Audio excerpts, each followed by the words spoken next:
ವಾನರ ಪುತ್ರ ಸುರಳೀಲ, ಬೇಗನೆ ಎದ್ದೇಳಿ.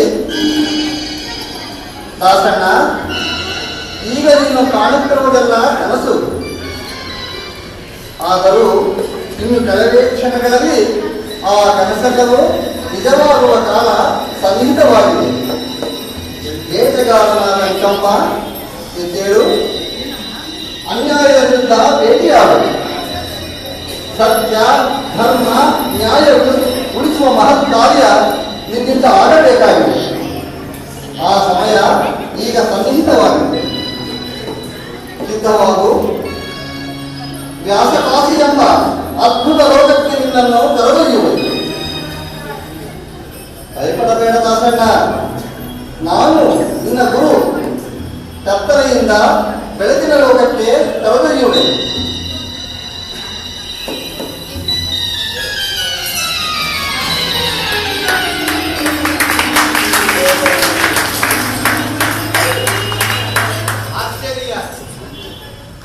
ಪರಮಾಶ್ಚರ್ಯ.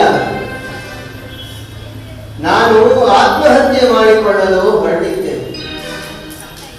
ಆದರೆ ಹೀಗೆ ಇಲ್ಲಿಗೆ ಹೇಗೆ ಬಂದೆ? ಯಾರದೋ ಧ್ವನಿ ನನ್ನ ಜನ್ಮ ಜನ್ಮಗಳ ನೆನಪುಗಳನ್ನು ವಿತರಿಸುತ್ತಾ ಇದ್ದಾರೆ.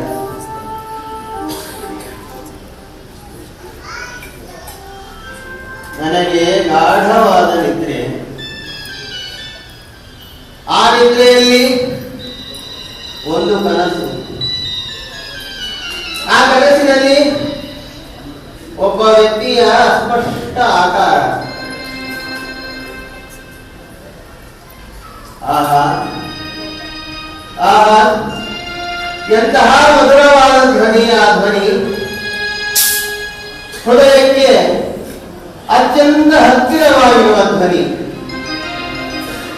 ಆತ್ಮೀಯವಾಗಿರುವ ಧ್ವನಿ, ಪ್ರೀತಿಯಿಂದ ಕೂಗಿ ಕೂಗಿ ಸಂತೈಸುವ ಧ್ವನಿ, ಎಲ್ಲೋ ಕೇಳಿದಂತಿರುವ ಧ್ವನಿ. ಹಾಗಾದರೆ ನನಗೆ ತಿಳಿದಿರುವಂತಹ ಆ ಧ್ವನಿ ಯಾರದು? ಯಾರದು? ಯಾರದ ಧ್ವನಿ? ಯಾರದು? ಯಾರದು? ದಾಸಣ್ಣ, ಈ ಹರಿಯ ಕೃಪೆಗೆ ಪಾತ್ರನಾದ ನೀನೇ ಈಗ ಮೌನವಾಗಿ ಚಿಂತಿಸುತ್ತಾ ಕುಳಿತರೆ ಹೇಗೆ? ನಿನ್ನಿಂದ ಹರಿದಾಸ ಸಾಹಿತ್ಯ ಕ್ಷೇತ್ರವು ಪ್ರಕಾಶಮಾನವಾಗಿ ಬೆಳಗಬೇಕಾಗಿದೆ. ಏಳು ತಂದ, ಏಳು ಕಾರ್ಯಪ್ರವೃತ್ತನಾದ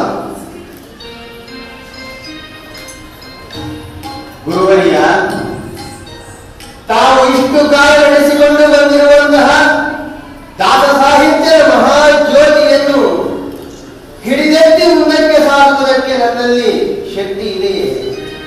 ಆ ಕಾರ್ಯ ನನ್ನಿಂದ ಆದಿತೆ. ದಾಸಣ್ಣ, ನಿನ್ನ ಮೂಲಭೂತದ ಅಂಶವನ್ನು ಸ್ಥಾಪಿಸಿತು. ಬ್ರಹ್ಮದೇವನ ಧ್ರುವಮಧ್ಯದಿಂದ ಉದಯಿಸಿ ಬಂದಂತಹ ಗುರು ಮಹರ್ಷಿಯೋ ನೀನು.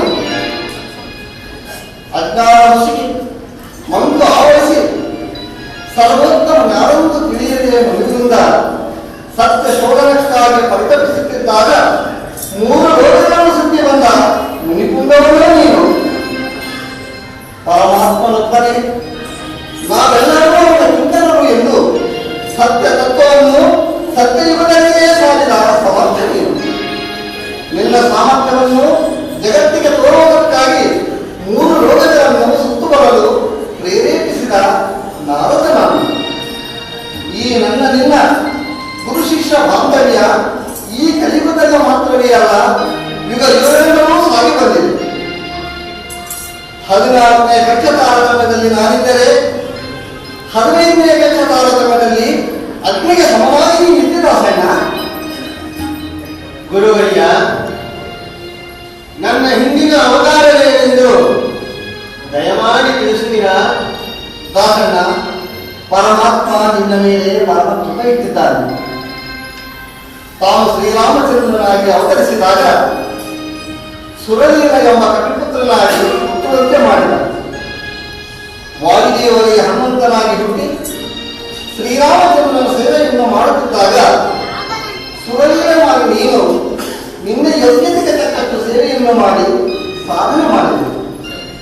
ದ್ವಾಪರದಲ್ಲಿ ಪರಮಾತ್ಮ ಶ್ರೀಕೃಷ್ಣನಾಗಿ ಅವತರಿಸಿದಾಗ ನಿಕಂಪ ಎಂಬ ಬೇಟೆಗಾರನಾಗಿ ಜನ್ಮವೆತ್ತಿದೆ.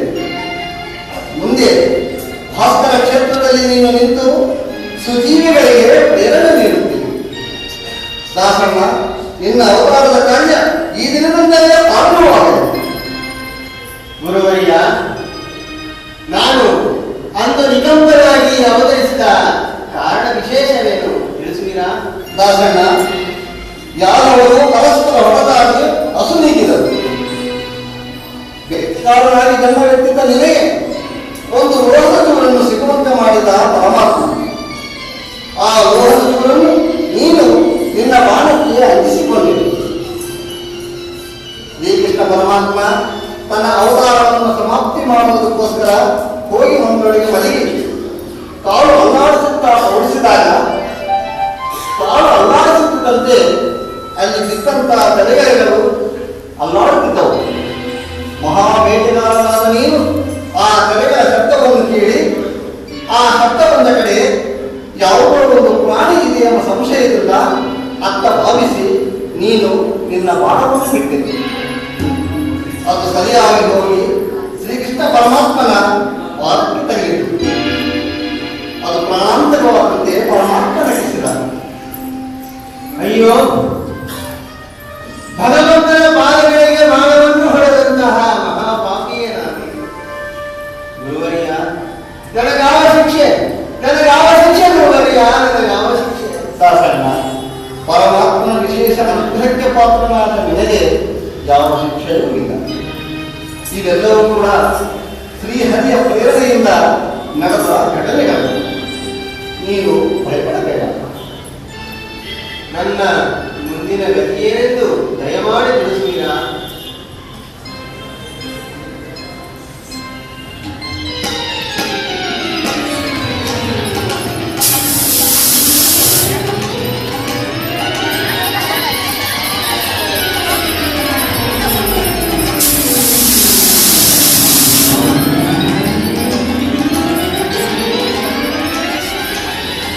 ದಾಸಣ್ಣ, ಈಗ ನೀನು ನೋಡಿದ ನಿನ್ನ ಬಿಂಬಮೂರ್ತಿ ಲೋಕ ನಿರ್ಮಾತ್ರವಾದಂತಹ ವಿಜಯ ವಿಠಲ ಮೂರ್ತಿ. ದಾಸಣ್ಣ, ಇಂದಿನಿಂದ ನಿನ್ನ ನಾಮಾಂಕಿತ ವಿಜಯ ವಿಠಲ ಎಂದು ಇರಬೇಕು.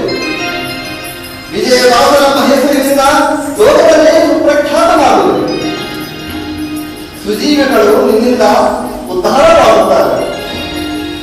ಭಗವಂತನ ಗುಣಗಾನಕ್ಕೆ ಇದೀಗ ಸಮೂಹಿಯನ್ನು ತೆಗೆದುಕೋ. ಇದನ್ನು ನಾನೇ ಕೃತಿ ಮಾಡಿ ಇಟ್ಟಿದ್ದೇನೆ. ಚಿತಿಗೆ ಬಾರಿಸು. ವಿಠಲನು ಆನಂದಿಸುವನು. ಲಜ್ಜೆ ಬಿಟ್ಟು ಗೆಜ್ಜೆ ಕಟ್ಟಿ ಹಾಡುತ್ತಾ ಕೊಡು. ಹೆಜ್ಜೆಗೂ ವಿಠಲನು ನಿನ್ನ ಮುಂದೆ ಬಂದು ನಿಲ್ಲುವನು. ದಾಸಣ್ಣ, ಈಗ ನಿನಗೆ ಎಲ್ಲ ಸಿದ್ಧಿಗಳೂ ಸಿದ್ಧಿಸಿದೆ.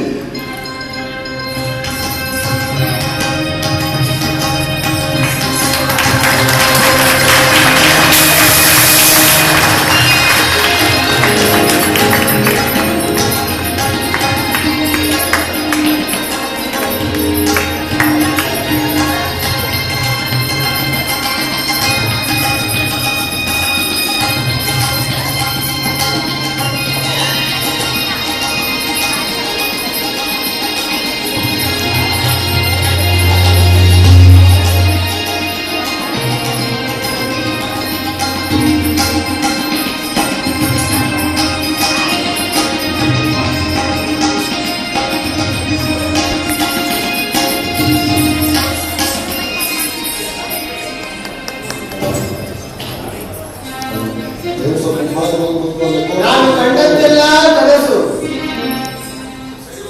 ಆದರೆ ಹೀಗೆ ನೋಡುತ್ತಾ ಇರುವುದೆಲ್ಲವೂ ಕೂಡ ನಿಜವಾಗಿದೆ. ಧನ್ಯನಾದೆ ಗುರುವರಿಯ, ಧನ್ಯನಾದೆ. ನನ್ನ ಹಿಂದಿನ ಜನ್ಮಗಳ ರಹಸ್ಯವನ್ನು ಕರುಣೆಯಿಂದ ತಿಳಿಸಿ ಅನುಗ್ರಹಿಸಿರುವಿರಿ. ತಾವು ಆಜ್ಞಾಪಿಸಿದಂತೆ ನಡೆದುಕೊಳ್ಳುತ್ತೇನೆ.